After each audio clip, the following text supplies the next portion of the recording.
स्वागत है आपका हमारे YouTube चैनल पर। आज हम सुनेंगे भगवान विष्णु ने क्यों लिया था श्री राम का अवतार।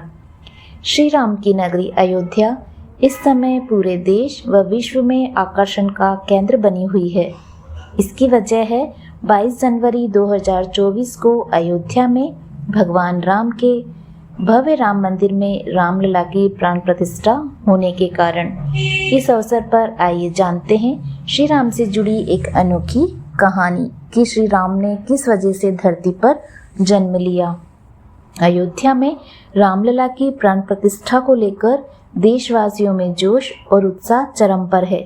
हर कोई अयोध्या में रामलला की प्राण प्रतिष्ठा का जैसे साक्षी बनना चाहता है। पूरा देश राममय हो गया। श्री राम भगवान विष्णु के 7वें अवतार माने जाते हैं। इस कहानी में हम आपको बताएंगे कि भगवान विष्णु ने श्री राम के रूप में धरती पर जन्म क्यों लिया। रामायण में भगवान श्री राम की केवल कथा ही नहीं बल्कि उसमें एक आदर्श जीवन का सार है। एक मर्यादित जीवन जीने की सीख, उसमें अधिकार की बजाय कर्तव्यों पर जोर दिया गया है। रामायण में हम जानते हैं कि भगवान श्री राम को माता सीता का वियोग भी सहना पड़ा, लेकिन यह वियोग उन्हें एक श्राप के कारण सहना पड़ा था। वह श्राप किसी और का नहीं बल्कि देव ऋषि नारद मुनि ने दिया था। पौराणिक कथाओं के अनुसार एक बार सनकादिक मुनि भगवान विष्णु के दर्शनों की इच्छा से वैकुंठ धाम पधारे।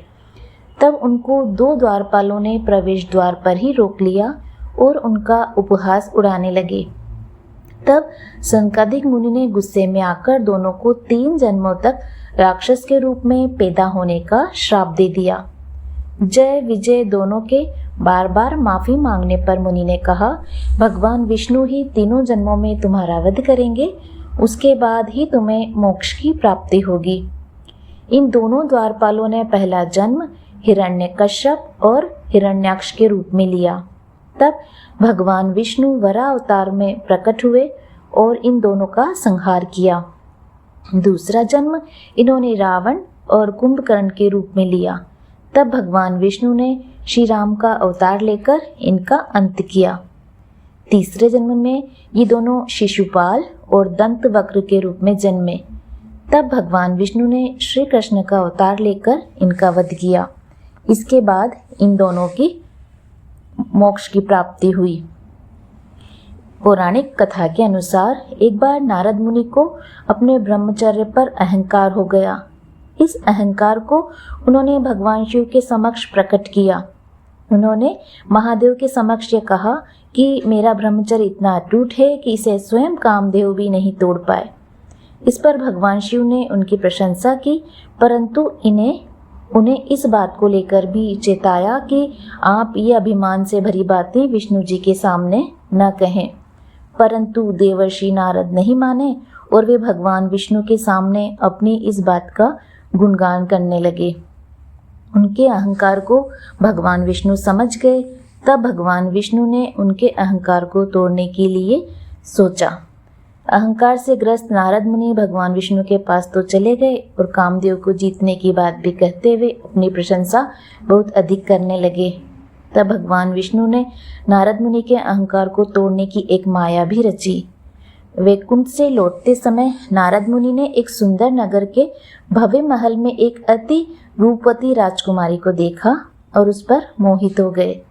राजकुमारी से विवाह की इच्छा लिए वे भगवान विष्णु के पास पहुंचे और उनसे खुद को सुंदर और आकर्षक बनाने की विनती करने लगे। तब भगवान विष्णु ने कहा, हम वही करेंगे जो आपके लिए कल्याणकारी होगा। भगवान विष्णु ने ऐसा कहकर नारद जी का मुंह बंदर जैसा बना दिया। खुद के रूप से अनजान नारद मुनि राजकुमारी से विवाह करने उसके महल पहुंचे, जहां और भी राजकुमार राजकुमारी से विवाह के लिए आए हुए थे।